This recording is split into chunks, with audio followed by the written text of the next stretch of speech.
After last week's WTF Moment intro for WWE SmackDown Live, I've taken a lot of ridicule from all the marks out there, but I'd just like to say one thing. I'd like to take a chance to apologise to absolutely nobody. The king does whatever the f*** he wants. Clickbait, don't it? For the f***ing win.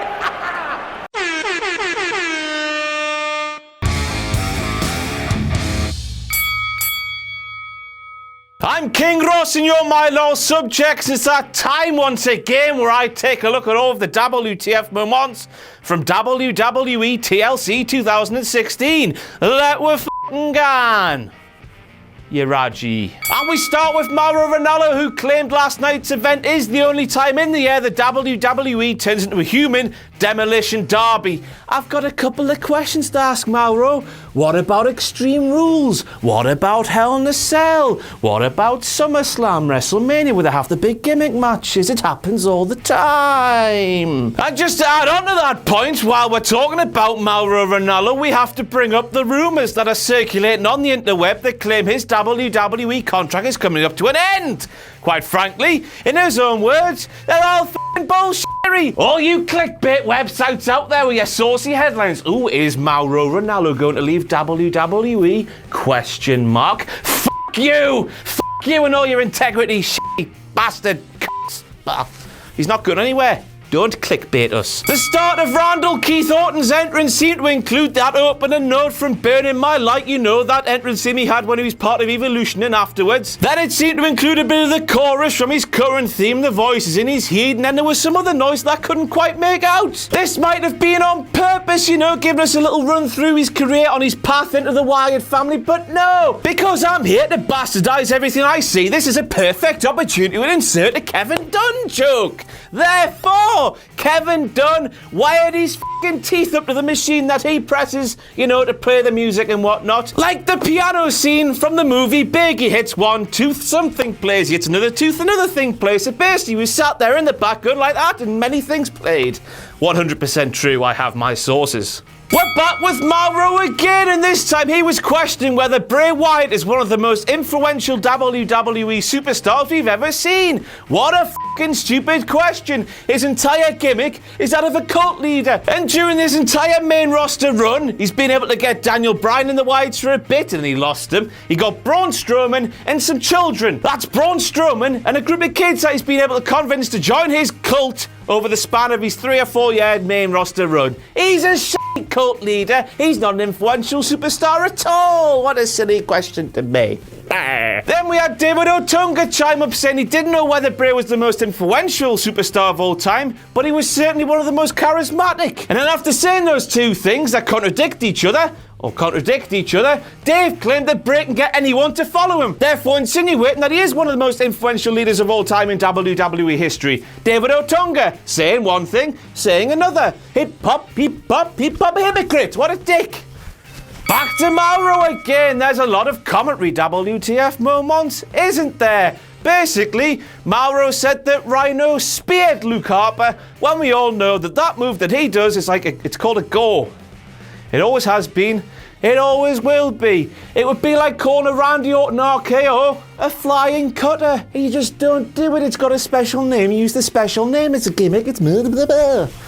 Just got it wrong, Mauro, mate. Bray Wyatt finally winning WWE Gold or Silver with blue round it. WTF, it's only taken him 1,245 days on the main bastard roster. Didn't he take his f***ing time? Why is it taking so long, considering he's good in the ring and charismatic?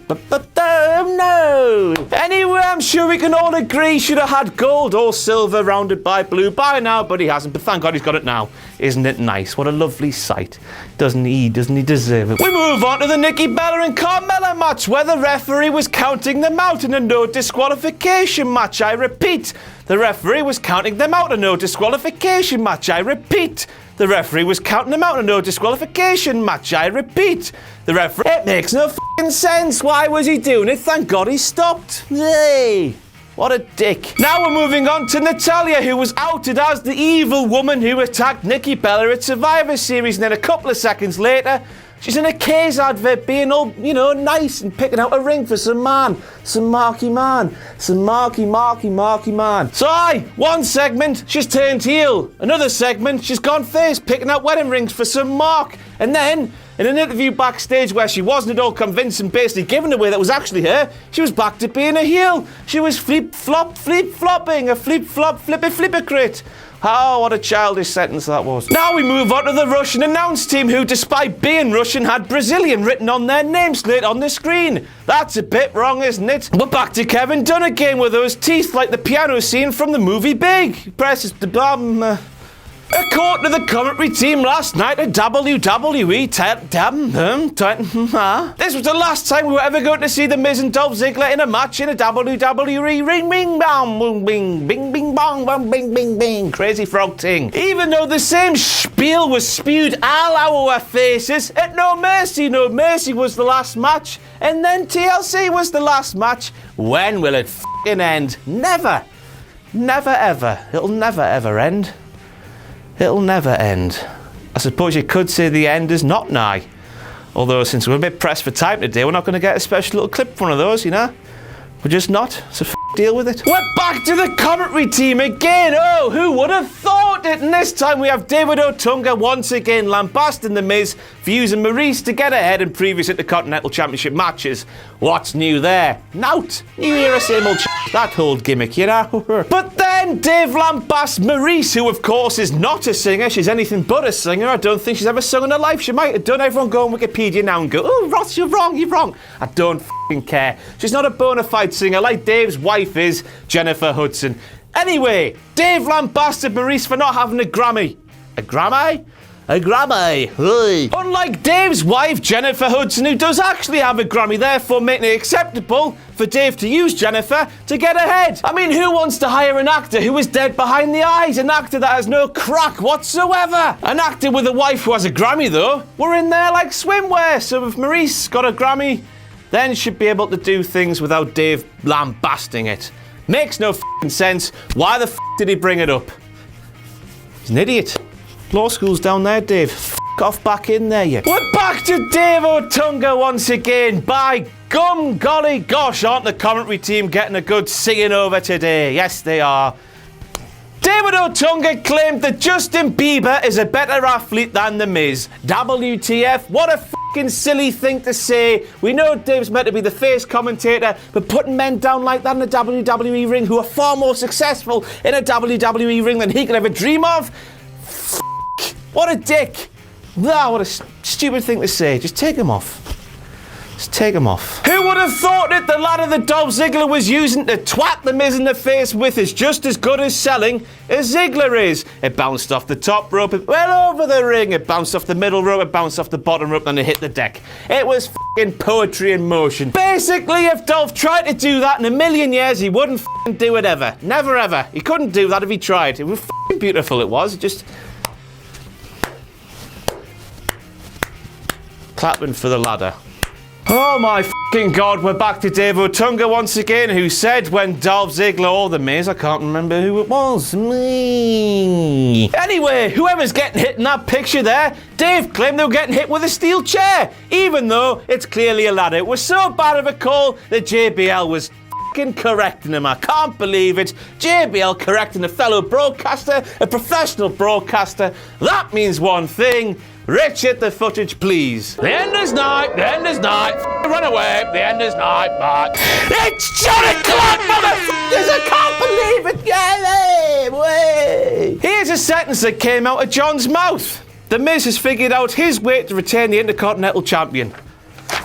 He meant championship! What a dick! Yay! Yay! I mean, at this point, we were 1 hour and 3 minutes into the show, and I was getting very, very, very f***ing worried there was going to be no John Clark moments. Therefore, the first opportunity I had, he was f***ing slammed. Damn you, David Otunga, for making JBL up his game and or make him look a lot less than he used to be. You f*** off back to the law school, you dead behind the eyes, goatee fashionista. Despite the fact he's surrounded at ringside by literally tens of chairs, Kalisto goes under the ring searching for a chair before his match with Baron Corbin, before realising there's tens of chairs around the ring and he didn't have to do that. He's a isn't he? Awful. I know why Kenny hates him. He's awful. But didn't he look lovely in his little hot pants, his little blue sparkly hot pants? Weren't they lovely to look at? I'm not confused, never was, honestly, never was confused.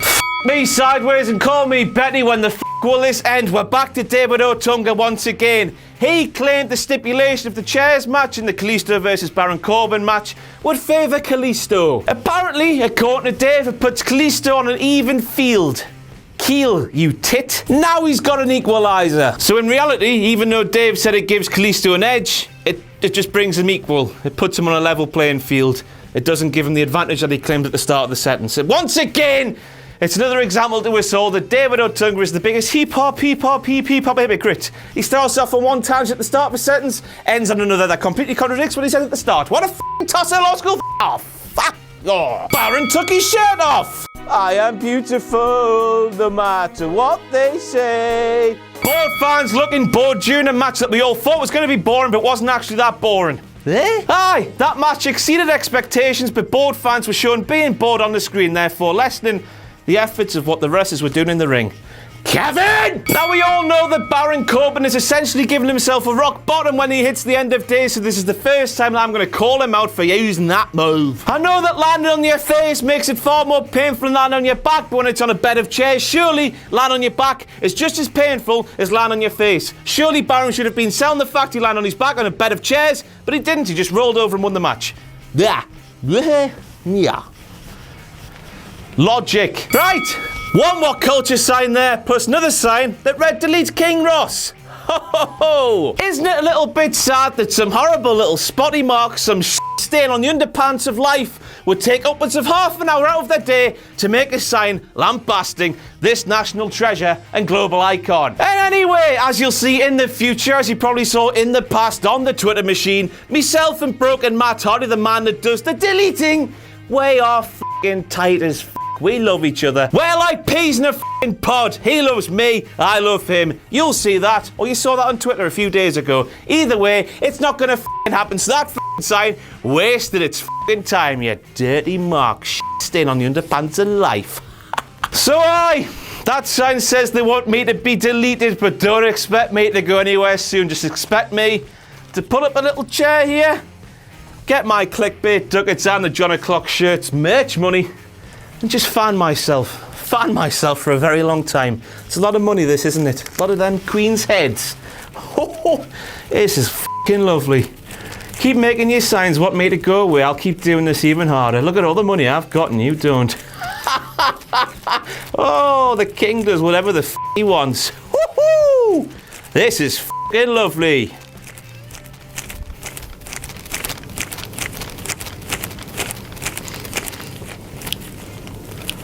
How much dragon is here? A few hundred quid? Got a bit more down here. Bit more where that came from. Oh, keep buying the shirts. Keep getting them clicks in. Oh, dear. So we saw during the women's table match a shitload of Gatorade, what I presume was Gatorade, fluid anyway, and a monitor under the ring. Spoilers much? No, it turns out. But anyway, it looked like someone was under the ring watching the monitor to see what was happening and drinking a shit of Gatorade. One question, how much Gatorade does one man need during the span of a 3-hour event? Doesn't need that much. There's a shit out there. Anyway, there was no one under there. James Ellsworth, who we all thought might have been under there, came down the ramp. Blah. Blah. Layered WTF Moments like a f***ing onion. Layers. It's John O'Clock again, motherfuckers! He's back in the double! Here's another quote from John. You don't have to go through a table that's set up. Alexa Bliss and set up that table, same as whether it's set up or not.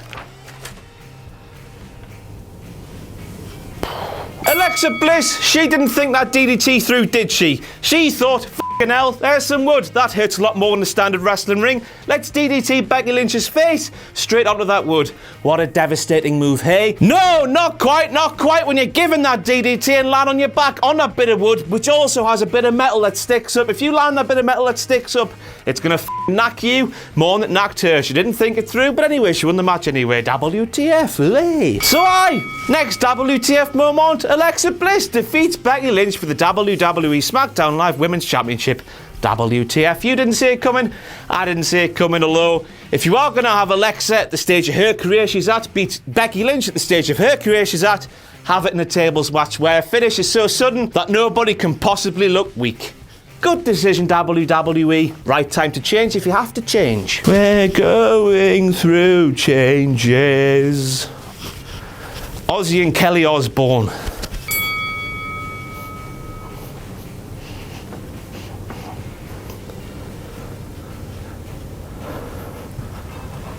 It's 10 o'clock! Go back and watch the end of that women's table match and then listen to how JBL says congrats to Alexa Bliss. It's the same begrudging congratulations you give to your nemesis, some prick you hate, as she's got a promotion, or something like that. Just imagine my reaction if Jack the Jobber got a promotion here at WhatCulture. That's what that congrats sounded like.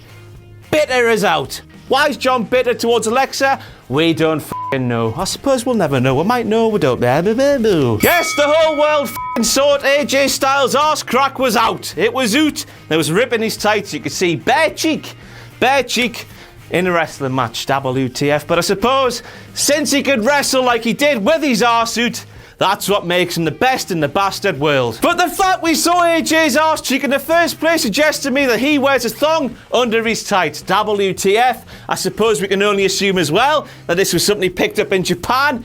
You suppose you could call it thong style. Sounds like strong style in Japan, thong style.